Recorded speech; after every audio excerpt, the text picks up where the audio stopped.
এর পাশাপাশি আরো গুরুত্বপূর্ণ যে খবরের দিকে আমাদের এই মুহূর্তে নজর রাখতে হচ্ছে, ধৃত সঞ্জয় রায়ের পলিগ্রাফ টেস্টের অনুমতি। এই মুহূর্তের বড় খবর, ধৃত সঞ্জয় রায়ের ব্যক্তিগত অনুমতির জন্য তাকে আদালতে পেশ এবং তার পলিগ্রাফ টেস্টের অনুমতি পাওয়া গেল। সেই অনুমতি দেওয়া হলো ধৃত সঞ্জয় রায়ের তরফে, অর্থাৎ সঞ্জয় রায় পারমিশন দিয়েছেন আদালত সূত্রে, এমনটাই খবর উঠে আসছে। এই মুহূর্তের বড় খবর, ধৃত সঞ্জয় রায়ের পলিগ্রাফ টেস্টের অনুমতি। পলিগ্রাফ টেস্টের অনুমতি ধৃত সঞ্জয় রায়ের ব্যক্তিগত অনুমতির জন্য তাকে আদালতে পেশ, সেই অনুমতি দেওয়া হলো ধৃত সঞ্জয় রায়ের তরফেও। আদালত সূত্রের এমনটাই খবর, ধৃত সঞ্জয় রায়ের পলিগ্রাফ টেস্টের অনুমতি আজ সিজিও কমপ্লেক্স থেকে শিয়ালদা কোর্টে ফের পেশ করা হয়। আরজিকর কাণ্ডে ধৃত সঞ্জয় রায়কে এবং তার পলিগ্রাফ টেস্টের অনুমতি, সঞ্জয় রায়ের ব্যক্তিগত অনুমতির জন্য আদালতে পেশ করা হয় তাকে এবং সেই অনুমতি দেওয়া হলো ধৃত সঞ্জয় রায়ের তরফেও। পলিগ্রাফ টেস্টের ক্ষেত্রে যেই সন্দেহভাজনের পলিগ্রাফ টেস্ট করা হয় তারও অনুমতি, তারও পারমিশনের প্রয়োজন হয় এবং এক্ষেত্রে ধৃত সঞ্জয় রায়ের পলিগ্রাফ টেস্টের অনুমতি এবং ব্যক্তিগত অনুমতির জন্যই তাকে আদালতে পেশ করা হয়েছিল। সঙ্গে রয়েছেন প্রতিনিধি অদ্রিজা। অদ্রিজা, ঠিক কি আপডেট রয়েছে এই বিষয়ে?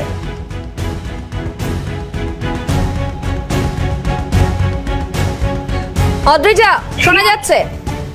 হ্যাঁ, শোনা যাচ্ছে।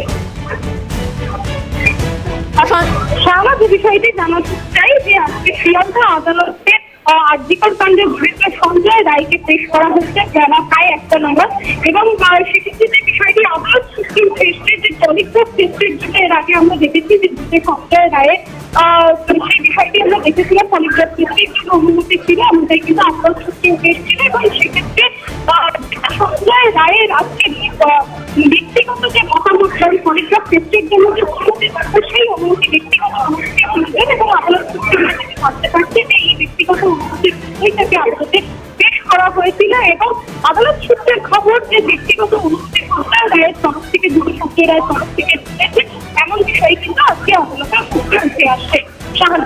ধন্যবাদ অদ্রিজা। কথা বলছিলাম প্রতিনিধি অদ্রিজা ঘোষের সঙ্গে।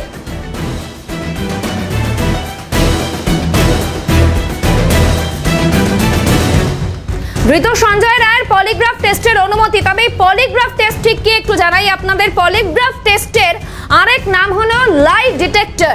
পলিগ্রাফ টেস্টকে লাই ডিটেক্টর টেস্টও বলা হয় এবং এই টেস্টের মাধ্যমে সন্দেহভাজনের কথা কতটা সত্যি বা মিথ্যা তা কিন্তু খুব সহজেই নির্ধারণ করা সম্ভব হয়। পলিগ্রাফ টেস্টের মাধ্যমে সন্দেহভাজনের কথা কতটা সত্যি বা মিথ্যা তা নির্ধারণ করা সম্ভব হয় এবং এই টেস্টের ক্ষেত্রে 4 থেকে 6টি সেন্সর ব্যবহার করা হয়, অর্থাৎ পলিগ্রাফ টেস্ট করার সময় 4 থেকে 6টি সেন্সর ব্যবহৃত হয়। মেশিনের সেন্সরগুলি থাকে এবং সেই সেন্সরগুলি থেকে একাধিক সংকেত কাগজের একটি স্ট্রিপে গ্রাফ আকারে রেকর্ড করা হয় পলিগ্রাফ টেস্টের ক্ষেত্রে। এর পাশাপাশি পলিগ্রাফ টেস্টের সঙ্গে পলিগ্রাফ টেস্টের মাধ্যমে সন্দেহভাজন যিনি রয়েছেন তার শ্বাস প্রশ্বাসের যে হার এবং তার পরিবর্তন ঠিক কিভাবে পরিবর্তিত হচ্ছে সে বিষয়টিও কিন্তু লক্ষ্য রাখা হয়।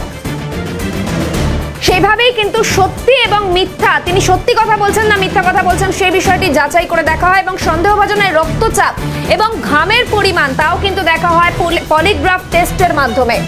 হাত এবং পায়ে লাগানো যে সেন্সর থাকে আশা সংকেতগুলির মাধ্যমে সত্য মিথ্যা বিচার করা হয়। রক্তচাপ ঠিক আছে কিনা তা দেখার জন্য আলাদা একটি মনিটরও থাকে। কেউ মিথ্যা বলতে চাইলে তার শরীরে নানা পরিবর্তন আসে, তা ধরা পড়ে এই পরীক্ষায়। পলিগ্রাফ টেস্টের মাধ্যমে সন্দেহভাজনের শ্বাস প্রশ্বাসের হার এবং তার পরিবর্তন লক্ষ্য করা হয়। সন্দেহভাজনের রক্তচাপ এবং ঘামের পরিমাণও দেখা হয় এই পলিগ্রাফ টেস্টের মাধ্যমে এবং এভাবেই সত্যি তিনি সত্যি কথা বলছেন না মিথ্যা কথা বলছেন সেই বিষয়টি যাচাই করা হয়। এই পলিগ্রাফ টেস্ট সংক্রান্ত বিষয়ে আমরা প্রাক্তন পুলিশ কর্তা নজরুল ইসলামের সঙ্গে কথা বলেছিলাম, তিনি ঠিক কি বলেছেন শোনাবো। তদন্তকারী অফিসারদের সাহায্য করছে যে আমরা যে প্রশ্নটা করছি তার উত্তরে যে ব্যক্তির পলিগ্রাফ টেস্ট করা হচ্ছে তিনি সত্য বলছেন না মিথ্যা বলছেন। এটা যদি তারা বুঝতে পারেন তাহলে তদন্তে খানিকটা সুবিধা হবে। সবকিছু হয়ে যাবে এরকম নয়। নার্ভ কতটা শক্ত উনি মানসিকভাবে প্রশ্নগুলোর উত্তর দেওয়ার জন্য কতটা তৈরি এবং এই উত্তর দিতে গিয়ে ওনার মধ্যে কোনো রিয়াকশন হচ্ছে কি। যখন আমরা যখন কথা বলি, সত্যি কথা যখন বলি আমাদের একটা ভাবনা চিন্তা করতে হয় না।